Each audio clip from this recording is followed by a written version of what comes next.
Ce que vous venez de voir, c'est une démo qui date de 1996, donc ça ne nous rajeunit pas. C'est une démo qui pèse 88 kg, octets, qui a été réalisée par un groupe de démo makers, parce qu'à l'époque c'était très en vogue, qui s'appelle, je sais pas s'ils sont encore actifs ou pas, même s'ils ont toujours un site web, Aegis Corp, A-E-G-I-S-C-O-R-P. Et pourquoi je parle d'eux et pourquoi cette démo? Alors, il y a plein de raisons. La première, c'est parce que on est en train de parler de trucs des années 90 et je trouvais que une démo des années 90 c'était fort approprié. Ensuite, il y a un aspect assez personnel ou en tout cas communautaire à Aegis. C'est que, donc pour ceux qui ne le savent pas, je suis le fondateur d'un groupe de promotion et de support du logiciel libre qui s'appelle gcu-squad.org, dans lequel il n'y a absolument plus rien depuis des années. On poste vaguement des news sur Reddit de temps en temps, mais en réalité, l'endroit dans lequel on est actif, c'est un canal IRC d'ISGCU sur libera.chat. Et ce groupe, GCU Squad, est en fait un spin-off de Aegis Corp. Initialement, il y avait Aegis qui faisait des démos, qui avait un BBS, pour ceux qui ont connu les BBS. On s'est connus sur les rangs de la fac, enfin plus précisément d'un IUT. On a ultra sympathisé, on a fait beaucoup de bêtises ensemble, et en 96 on a commencé à signer nos devoirs de C, G, C, U avec un point entre chaque lettre, et ça signifiait et ça signifie toujours Gruik Coders United, parce qu'on considérait qu'on codait comme des sagouins. Puis il y avait plein de blagues de bac avec de la suie et des rondelles de citron, etc. Et c'était, voilà, ça a été la naissance de GCU Squad. Big up à Aegis si tant est que l'un d'entre vous nous écoute, nous regarde, etc. etc. Je pense toujours à vous et j'espère que vous allez tous très bien.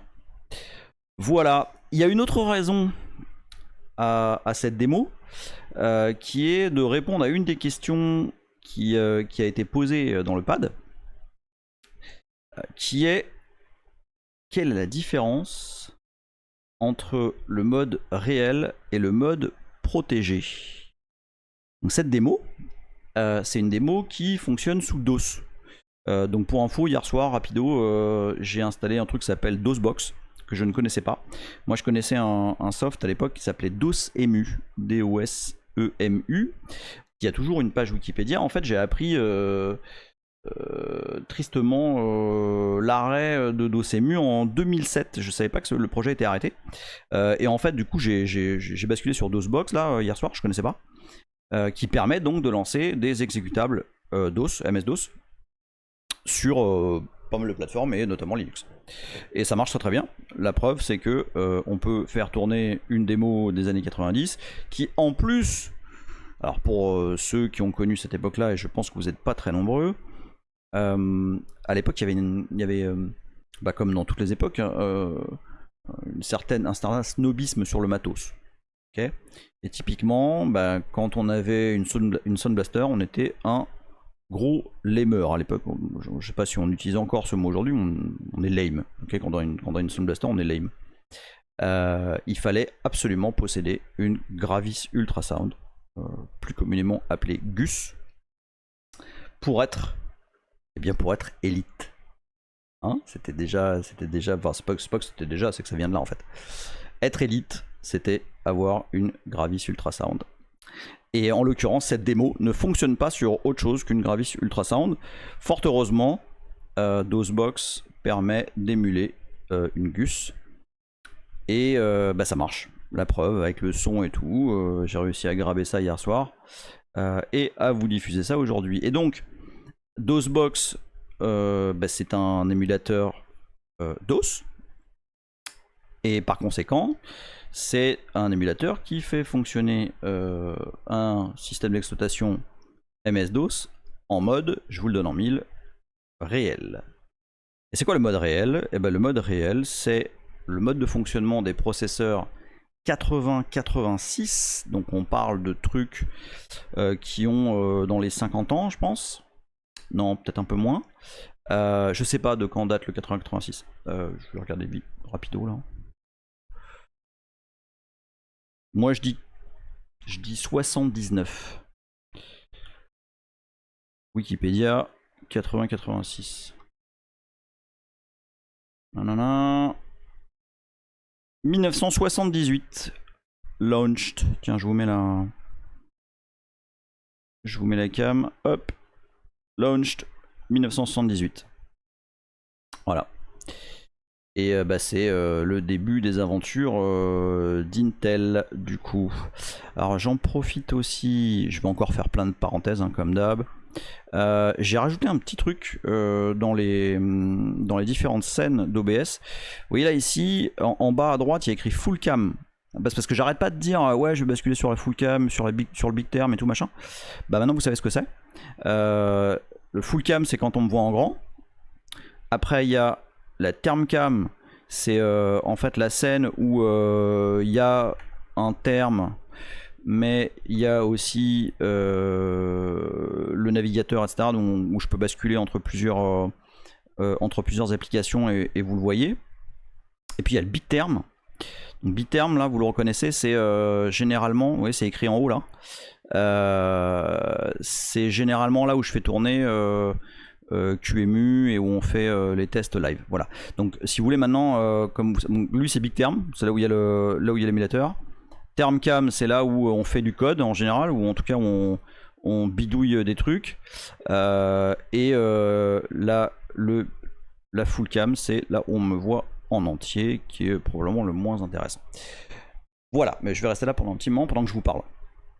Donc je reviens à mes histoires de mode réel. Donc le mode réel, c'est le mode dans lequel fonctionnait le 8086. Et en gros, en mode réel, on accède à la quantité phénoménale de 1 meg de mémoire. Et on y accède totalement. C'est-à-dire que c'est la teuf intégrale. Tous les process peuvent faire n'importe quoi.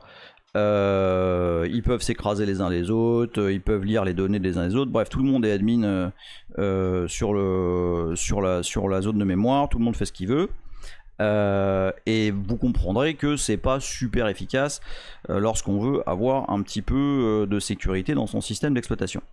Donc ça, c'est le mode réel. Et le mode protégé, alors il y a une légende qui dit, en réalité il y a une première version du mode protégé qui est arrivée dans le 286. Ok, il y a eu le 8086, je ne sais pas s'il y a eu un 186, j'avoue j'en sais rien. Et puis il y a eu le 286 qui était une avancée majeure dans les CPU Intel. Et en fait le 286 implémentait une forme de mode protégé.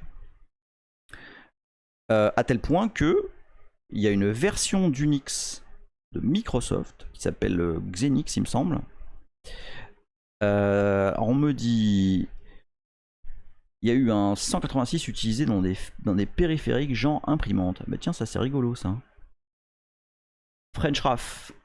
Salut French Raff. Et merci pour l'info.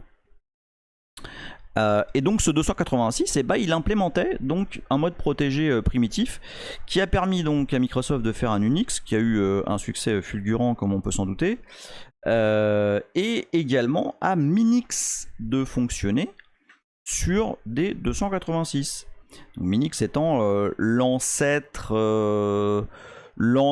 de Linux, on va dire ça comme ça. Je vais répondre dans un autre épisode aux interactions entre l'auteur du Minix, donc Tannenbaum, et Torvalds. Il y a eu des joutes assez violentes entre les deux. Bref, on reviendra là-dessus une autre fois, parce que c'est intéressant, mais ça soulève pas mal de questions. Donc Minix a fonctionné sur 286. Et donc il y avait un semi-mode protégé, mais la véritable avancée, ça a été le 386, où là effectivement on a l'apparition d'un véritable mode protégé, donc mode protégé avec plein de fonctionnalités, en particulier l'apparition d'une unité de gestion de la mémoire qu'on appelle la MMU, Memory Management Unit, qui permet d'adresser des espaces mémoire, des espaces d'adressage de façon virtuelle, de façon extrêmement haut niveau, sans avoir à directement taper dans le matériel, et ce qui permet d'isoler les processus les uns entre les autres. On va revenir très lourdement là-dessus lorsqu'on commencera à parler des processus et de la mémoire virtuelle de façon générale. Vous allez voir, on va amener ça tout doucement au fur et à mesure des épisodes. Je pense que vous avez compris que cette histoire de Linux from scratch, c'était un vil cheval de Troie pour vous amener plein de concepts divers et variés, mais de façon, disons, facile à comprendre ou plus facile à comprendre.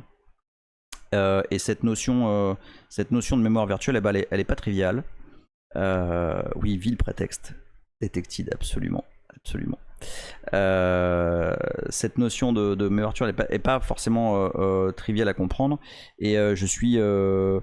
Enfin, je vous l'ai dit dans plusieurs autres épisodes, moi, encore une fois, j'ai pas la science infuse. Je connais pas tous les trucs. Enfin, j'ai pas... je connais pas forcément toutes les arcanes du fonctionnement et tout. Et puis en plus, voilà ce que je suis en train de faire là, je l'ai oublié, puis je l'ai refait, puis je l'ai réoublié, etc. Du coup, moi, je réapprends à chaque fois. Et à chaque fois que je réapprends, je me rends compte comme ces notions sont absolument imbuvables dans les différents tutoriels, etc. Enfin, même moi j'ai du mal à recomprendre les trucs en fait. Et ce que j'aimerais dans cette série là, c'est de vous faire comprendre de façon, alors peut-être vulgarisée / vulgaire, reprendre des notions quoi, enfin vous faire recomprendre comment les choses fonctionnent, mais comme j'ai dit plusieurs fois, ce qui se comprend bien s'exprime clairement. On me fait signe dans l'oreillette que j'ai dit une énorme connerie. Minix est l'ancêtre de Linux et évidemment pas d'Unix. Ok, Minix est une réimplémentation légère et from scratch d'Unix, c'est un clone. Et Torvalds, Linus, s'est inspiré, ou en tout cas a pris quelques bouts de Minix pour kickstarter Linux, qui ensuite est devenu un projet à part entière. Voilà, juste pour préciser. Donc, j'étais en train encore une fois de ranter sur l'éducation, toute l'éducation, parce que comme je le disais, en fait, quand je prépare ces vidéos, bah, j'écoute d'autres vidéos, je regarde des docs et tout. Et je dois avouer que j'ai l'impression qu'il y a énormément de profs, de vidéos diverses et variées qui présentent les choses en démarrant à un endroit où finalement ce qu'il y a avant on s'en fout. Je m'explique. Je vais vous expliquer ce que c'est qu'un syscall. Alors c'est pas facile, mais en fait c'est pas si compliqué. Et je pense que... Alors voilà, je vais vous faire le truc académique que j'ai lu plein de fois. Un syscall, c'est une... Qu'est-ce qu'ils utilisent? C'est une porte ou une façon qu'a le userland d'interagir avec le noyau. Alors c'est vrai, hein. C'est 100% vrai, cette phrase est vraie. Mais est-ce que vous comprenez ce que ça veut dire? Parce qu'il y a 1000 façons. Hein. Est-ce que, je sais pas, il y a une socket? Est-ce que... Je sais pas. Est-ce que ça utilise un truc? Est-ce que ça va interroger de la mémoire? Enfin, comment ça marche? C'est quoi un syscall? Et j'ai dû... Enfin, vraiment, j'ai creusé pas mal. Alors, c'est pas bête, ça, Phaléon, une interruption. Et c'est... Oui, c'est... T'y es presque. En fait, c'est même... t'y es pas presque, c'est ça. Mais... Il y a un chemin, en fait. Il y a un chemin à suivre. Alors, rappelez-vous. On avait pris comme exemple... Et après, je ferai un petit récap une fois qu'on aura vu ça. J'avais pris comme exemple l'ouverture d'un TTY. Okay, open /dev/TTY. Donc, qui ouvre un périphérique de type télétexte machin qui permet d'interagir avec ce qu'on appelle une console. Et je vous avais dit, ce TTY, il a un driver. De la même façon que /dev/0, vous savez qu'on utilise très fréquemment pour créer des images vides, a également un driver. Je vous avais montré. Bon, j'ai plein de parenthèses. Je vais essayer de pas vous paumer parce que j'ai dépilé pas mal de choses. Donc, vous vous rappelez la dernière fois, on avait mounté la Slackware 3 là, qui est ici. On l'avait mounté en curl FTPFS. Alors c'est cool, mais jusqu'à un certain point. C'est-à-dire que les liens sont pas respectés, c'est lent. Enfin bon, il y a plein de trucs qui m'emmerdent. Et du coup, qu'est-ce que j'ai fait? Je vous le donne en 1000. J'ai utilisé la deuxième option qu'il y avait à ma disposition. Qui est... Non, là, on fait pas de la merde là. Hop. Qui est le NFS. Okay, donc, il y avait déjà en Slackware 3 du NFS, le support NFS. Sauf que ça a été évidemment une tannée. Donc il faut savoir, si vous voulez mounter du NFS depuis la Slackware 3, alors premièrement il faut passer le flag version égale 2. Et deuxièmement, proto égale UDP, sinon il se chie dessus le client Linux assez fort. Mais modulo, donc je vous montre dans la commande, hop, bon, c'est celui-là, voilà, boum. Hop. Alors j'ai mis du -v parce qu'au début je galérais pas mal là. Et donc voilà, modulo verse égale 2 et UDP, et ben ça marche. Et oui, j'ai fait ça comme un gros porcos, hein. Enfin on est d'accord, j'ai monté direct en route et tout, hein. Enfin là il n'y a pas de détails, c'est vraiment grossier, mais bon cette machine n'a pas vocation enfin on verra, je sais pas, je me suis dit ouais ça se trouve j'ai buildé un Nginx dessus et tout, enfin bon, sky is the limit là, on va s'amuser là. Donc bref, en tout cas j'ai monté en NFS juste pour que ce soit plus simple. Et donc à la base ce que je voulais c'était vous montrer ouais c'est ça, USR, SRC, Linux, puis alors en plus maintenant j'ai du coup j'ai accès à LESS, mais un LESS coloré en fait c'est BAT, en réalité c'est BAT. Et du coup c'est plus joli pour voir les fichiers. Donc qu'est-ce que c'était? C'était drivers, et c'était dans le driver même, non c'était char parce que c'est un driver de type car. Pour rappeler, je vais le rappeler à chaque fois, mais tant pis parce qu'il faut que ça rentre. Un driver de type car ou un device de type car, c'est un device qui envoie des données en continu, hein, comme le port série, comme Dev0 d'ailleurs, et à contrario d'un device de type bloc où on a un bloc de données dans lequel on peut se balader. Ok. Donc driver car, et j'avais dit que c'était dans même.c. Non, alors on va faire plutôt comme ça, voilà. Et dans même.c, et ben on a le driver, j'insiste, le driver qui permet de lire et écrire, par exemple, dans /dev/0. Ok. On va s'arrêter à %. Ouais. Ça permet de lire dans /dev/0. Bon. Alors c'est cool. Mais comment notre processus utilisateur DD par exemple arrive à causer au noyau pour lui dire il veut avoir accès à une ressource protégée, à une ressource qui est gérée par le noyau. Vous y imaginez bien. Je vais quand même relire un petit peu ce que vous dites parce que alors French RAF, un syscall, c'est quand l'userland déclenche une interruption logicielle qui fait que le processeur passe en mode superviseur pour faire des trucs dans le noyau. C'est presque ça. C'est presque ça. Mais c'est pas tout à fait ça. Mais c'est presque ça. Et puis en plus, enfin, c'est pareil. Enfin, je vais vous le faire. Je vais vous le faire en mode simpliste, mais qui en fait est absolument la réalité. Donc on a un processus. Pour simplifier les choses, on va appeler ce processus Michel. Michel processus. Ce processus souhaite ouvrir un fichier pour éventuellement lire des choses dedans. Ce processus, on peut considérer que c'est un mec qui rentre en boîte et qui a peu de droits. Ok, il est, c'est une personne parmi plein de personnes dans cette boîte. Et il se trouve que Michel veut aller dans une salle un peu protégée. Dans une salle, une sorte de backroom, un truc.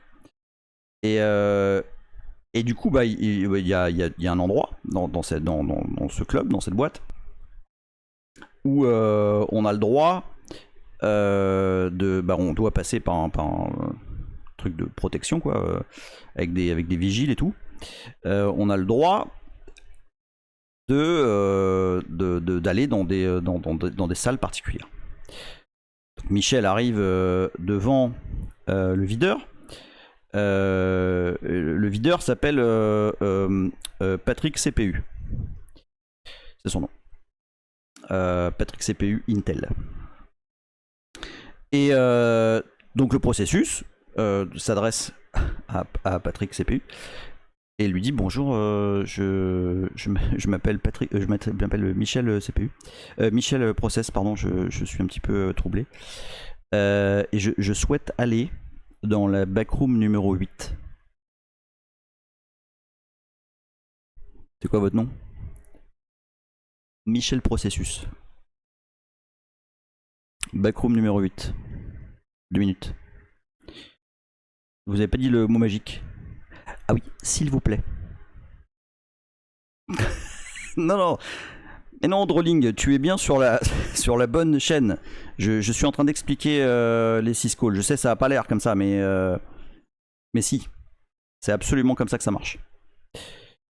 C'est quoi le mot magique? Ah, le mot magique, c'est s'il vous plaît.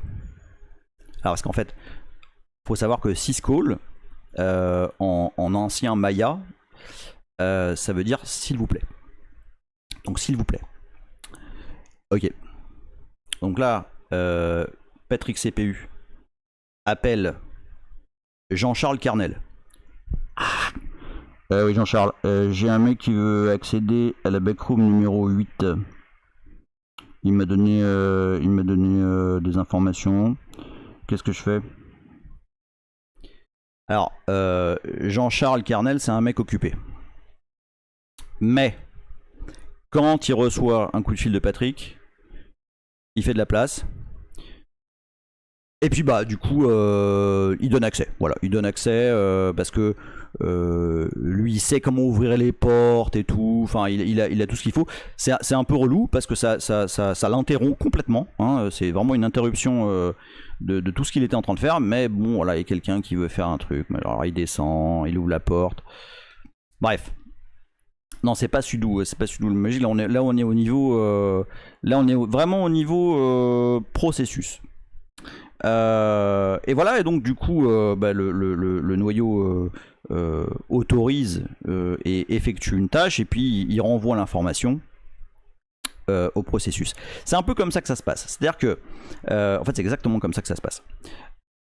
Un syscall, c'est effectivement une porte du userland, donc de l'espace d'application, vers le noyau.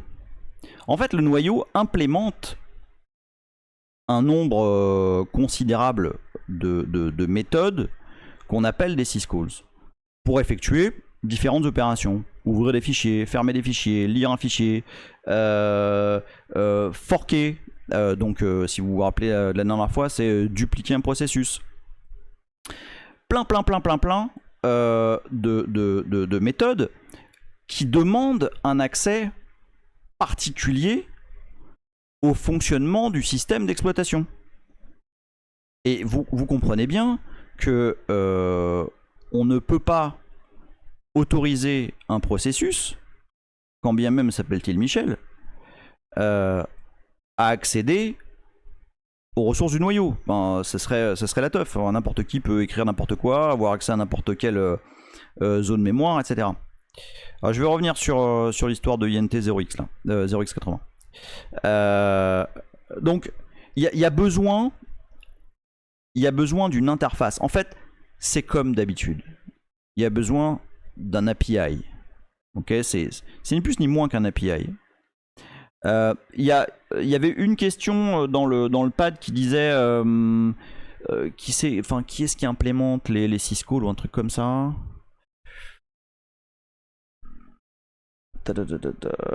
Qui décrit, je pense que c'est ça, ouais. Qui décrit les interfaces / appel système à implémenter entre le noyau et le userland? C'est absolument les auteurs du noyau, en l'occurrence. Il se trouve que Linux a, je sais pas, je crois que c'est 300 et quelques, enfin en tout cas dans une architecture Intel, 300 et quelques syscalls, NetBSD en a je sais plus combien, je sais plus, bon, j'ai pas les chiffres en tête, mais c'est dans l'ordre de la centaine. Et donc c'est absolument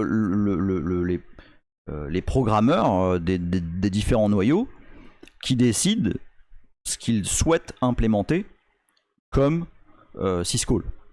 C'est justement Vous allez dire que je suis un vieux gâteux, hein, et que je parle tout le temps des mêmes trucs. C'est justement un des problèmes majeurs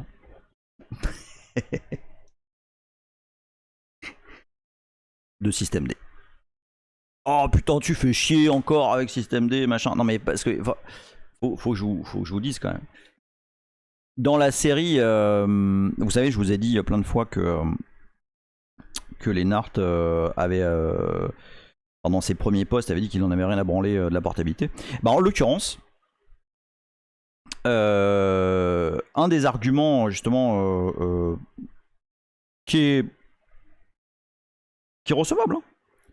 Un de ces arguments initiaux, c'est de dire bah ouais, moi je m'en bats la race des autres Unix. Système D, ça utilise des system calls qui existent que sous Linux. J'ai pas envie de m'emmerder à faire des wrappers, des trucs comme ça. J'ai pas envie de m'emmerder à faire des demandes aux autres OS pour qu'ils implémentent d'autres system calls machin. Donc je fais ma life. Et puis démerdez-vous. De toute façon, moi je mets des \0 dans les chaînes de caractères. Et en fait, voilà, le fondamental, c'est que les system calls ne sont pas les mêmes sur les différents systèmes d'exploitation. On n'a pas les mêmes system calls sous FreeBSD, sous NetBSD, sous OpenBSD, sous Linux. Encore que sur les 3 BSD majeurs, ils sont évidemment extrêmement voisins. D'ailleurs, je n'ai pas vérifié, mais bon, on doit probablement avoir quelque chose de très similaire. D'ailleurs, encore une parenthèse, on m'a demandé dans les questions. Tiens, je vais les rayer au fur et à mesure là. Donc ça c'était. Attends, je sais plus. Voilà ça. Donc celui-là, hop, on va le rayer. Là, je les raye au fur et à mesure. Parce que pour qu'on sache que c'est pas besoin de les reposer, qu'il n'y a pas besoin de les reposer. Et donc on m'a demandé, voilà ici. Est-ce que sous BSD, donc BSD ça veut rien dire, hein, je te répondrai après, Sofiane. Tu verras, c'est rigolo. Sur les \0 des chaînes de caractères. Merde, qu'est-ce que je disais? Oui, attention, hein, BSD tout court, ça n'existe pas. Enfin, c'est fini. Il n'y a plus BSD tout court. BSD tout court, ça s'est terminé avec la fin de la CSRG. Je vous invite à voir les 2 premières vidéos de mon canal sur YouTube avec l'histoire de BSD Unix et de l'Internet. En fait, BSD en tant que système d'exploitation a cessé d'exister en 1995. Okay, la CSRG, donc le groupe qui était en charge de l'évolution de BSD Unix, a été démantelé et a donné naissance à NetBSD en premier, puis FreeBSD, puis OpenBSD. Donc voilà, juste parenthèse, BSD ça n'existe pas. Enfin, ça n'existe plus. Ou si, enfin ça existe, mais c'est plus maintenu quoi. Donc l'équivalent de driver car même.c sous au moins NetBSD, et ben c'est un truc qui s'appelle mm.c. Alors je vais essayer de vous le retrouver rapido. Tac tac, tiens, je vais créer une nouvelle. Je pense qu'elle est up. Est-ce qu'elle est up? Ouais, elle est up. Alors, USRSRC. Alors, nous, on met les trucs dans 6. Et ça doit être donc kernel. Et ça doit être. Non, c'est pas ça. Bon, alors, je vais faire le bourrin. mm.c. Voilà, dev et mm.c. Bon, on se fait pas chier, c'est directement dans dev. Hein. Ça j'avoue, c'est pas le truc le plus propre que j'ai vu. Hein. Et voilà, donc là, dans mm.c, donc vous vous rappelez la dernière fois, hein, bah, même là, il y a quelques minutes, bah, non, je vous promets, je suis pas bourré. Hein. Hop, on a vu driver car même.c, dans lequel on définit dev nul, dev 0, etc. Bah là sous NetBSD, bah c'est pareil. On a /dev, même, kmem, 0 et nul qui sont gérés par mm.c. Et si vous voyez un truc, on a le même genre. J'essaie de trouver les structures de données là.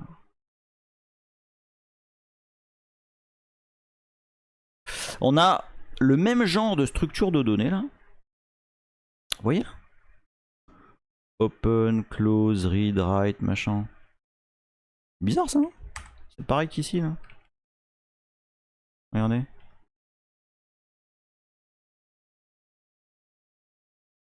Hop. Bon là ils appellent ça, dans Linux on appelle ça file operation. Alors attention, hein, là c'est du kernel 1.2.13, ça a peut-être changé depuis, hein, ça a même probablement changé depuis. Ok? Mais on est sur le même ordre d'idée, on est sur des drivers qui implémentent... Qu'est-ce qu'on me dit là? De quoi qui est dégueulasse? Oui alors c'est dégueulasse, bon ça va, on a eu pire quand même. Alors, bref, en tout cas, dans ces drivers, on implémente les fonctions d'accès à une ressource. Typiquement, là, dans ces cas de figure, on accède à des fichiers un peu spéciaux, et donc on implémente open, close, read, write, etc., etc., etc. Et ben, ces opérations, ce sont, je vous le donne en mille, des system calls. Est-ce que vous connaissez la commande stras? Eh, vous déconnez là, il est 15h43? Ça a pris 20 minutes d'aller chercher de l'eau? Je comprends pas ce qui se passe avec le temps là quand je fais ces streams là. Donc par exemple si je fais binls, stras de binls. Donc stras, qui me parle là? Non mais faut me dire les trucs hein. C'est qui Corwin 666? Pourquoi AM? Ah, salut Kaltounet. Donc stras de binls. Stras c'est réellement un outil que n'importe, enfin que tous les systèmes, les administrateurs système du monde doivent connaître. Ok, vous pouvez pas vous prétendre administrateur système et pas savoir utiliser stras. Donc stras, comme son nom l'indique ou ne l'indique pas, eh ben ça donne tous les appels système, donc tous les syscalls que réalise. Ah d'accord, SXPR. Ok, mais tout le monde est là en fait, mais sauf que vous avez des noms super chelous quoi. Ok. Donc stras, oui, bah, Sofiane, toi je t'ai, ça va. Stras donne la liste de tous les appels système qui ont été effectués par un exécutable. Oui, donc par exemple, binls, donc là on a le fameux execve dont on a parlé la dernière fois, qui est démarré pour lancer l'exécutable binls, donc qui va écraser le processus qui a été forqué, etc. etc. Et puis bah ça fait plein de trucs, puis ça fait des open et ça fait des read, etc. etc., etc. Bah tout ça, c'est des appels système. Et ces appels système, eh bien, ils frappent à la porte du CPU. Ok. Et à travers, alors à la fin c'est de l'assembleur. Je vais pas vous emmerder avec ça parce qu'il y a plein de gens que ça va. Alors je vais expliquer mmap, mais pas aujourd'hui. Je vais expliquer mmap quand on va commencer à aborder très logiquement elf, les processus, etc. etc. Qu'est-ce que je disais? Oui. Non. Estras. Oui, c'est ça. Appel système. Donc, lorsque on appelle une fonction qui est en réalité un appel système, eh ben, on va déclencher quelque chose au niveau du processeur. Il y a plusieurs façons de le faire. Les deux grandes façons connues. Alors, je veux pas, c'est pareil, je veux pas niquer l'auditoire là et y aller direct en mode ouais les registres, les machins, les interruptions logicielles et tout. Donc je vais y aller très haut niveau. En fait, dites-vous que le programme qui fait un appel système, c'est comme s'il appelait une fonction en fait. Sauf que bah, c'est une fonction un peu spéciale sur les architectures 32 bits. Il se trouve que cette fonction est déclenchée par une interruption qui est l'interruption 0x80. Sur les architectures AMD 64, donc 64 bits, c'est déclenché par un appel qui s'appelle très sobrement syscall. Alors là, je parle d'Intel, hein. Je parle pas d'autre chose.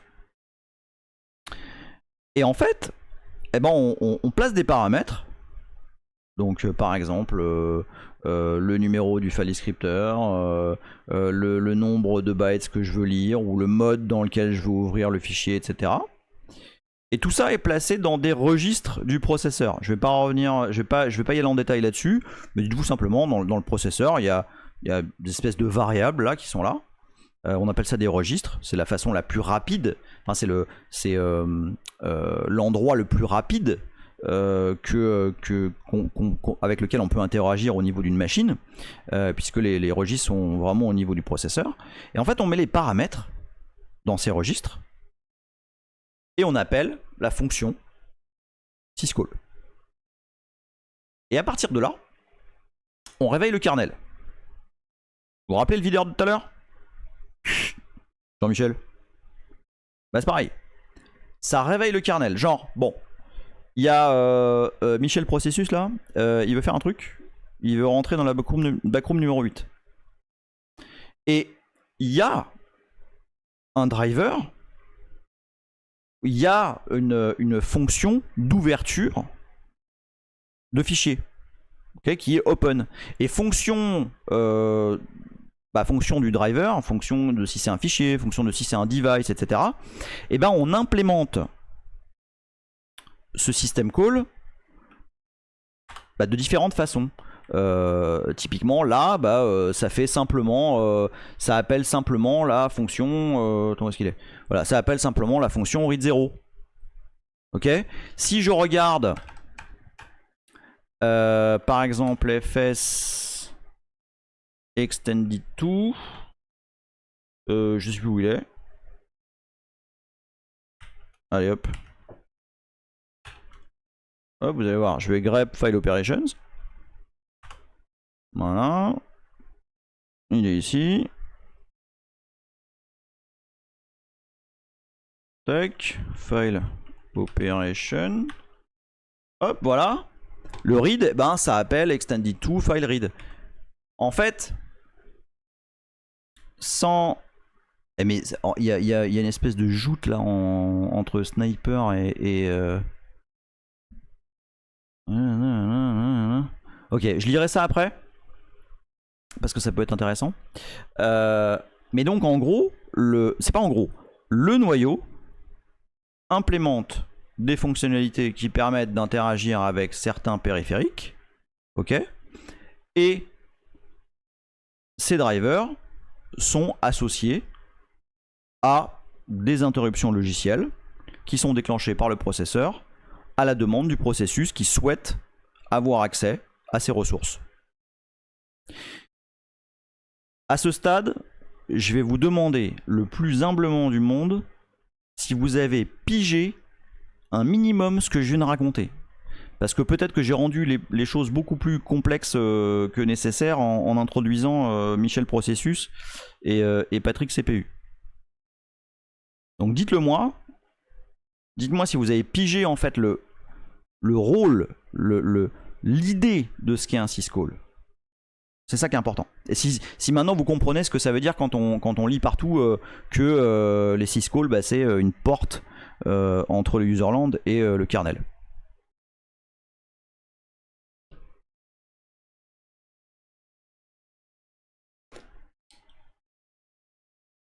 Donc je réponds à le Kirua. Non, LC.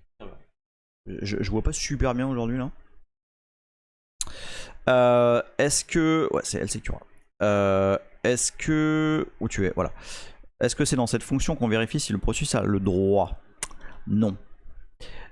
Par contre, c'est dans ces fonctions, driver, qu'on va vérifier si par exemple t'essayes pas d'aller taper un file descriptor qui est déjà utilisé. C'est dans ces fonctions que on va vérifier que t'as pas dépassé le nombre de file descriptors disponibles.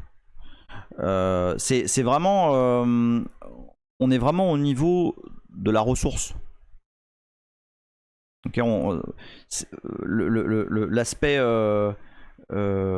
l'aspect accès aux différentes ressources qui sont à ta disposition sont gérées par le driver. L'UC School c'est ok, mais je cherche toujours la porte au niveau du kernel. Je la refais. Je la refais sans analogie foireuse. Le processus, quel qu'il soit, là on prend LS par exemple, veut ouvrir un fichier en lecture. Ouvrir un fichier en lecture, c'est un syscall, c'est open.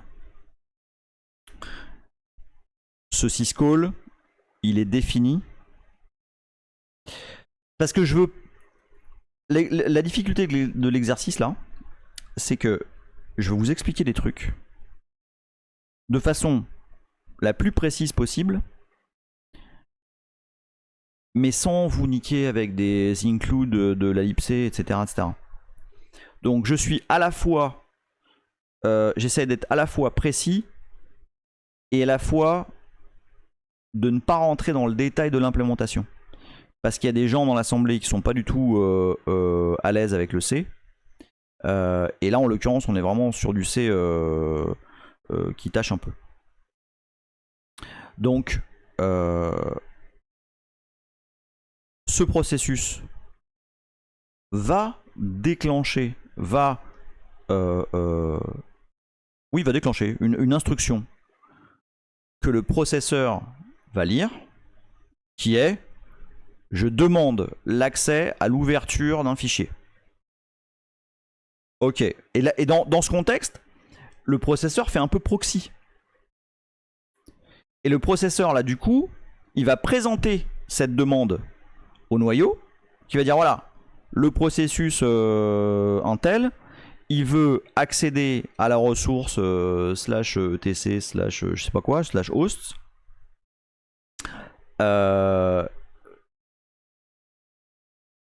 Donne-lui accès, quoi. Ou donne-moi l'information qui lui permet d'avoir accès au fichier.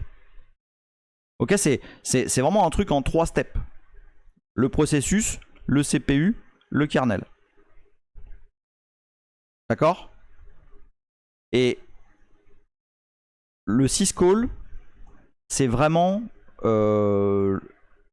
l'élément qui donne au noyau la capacité de donner aux applications l'accès à tout ce qu'il sait faire. D'accord? J'aime bien la phrase de Keltounet là. En gros, il y a une interruption. Alors effectivement, INT80 ou syscall qui fait changer le contexte vers le noyau. Effectivement. Et l'idée, c'est vraiment de demander la permission d'utiliser une fonction du noyau, qui lui derrière a des drivers qui savent interagir avec différentes ressources. Je vous ai tous perdus là ou pas? J'ai l'impression de m'enfoncer là.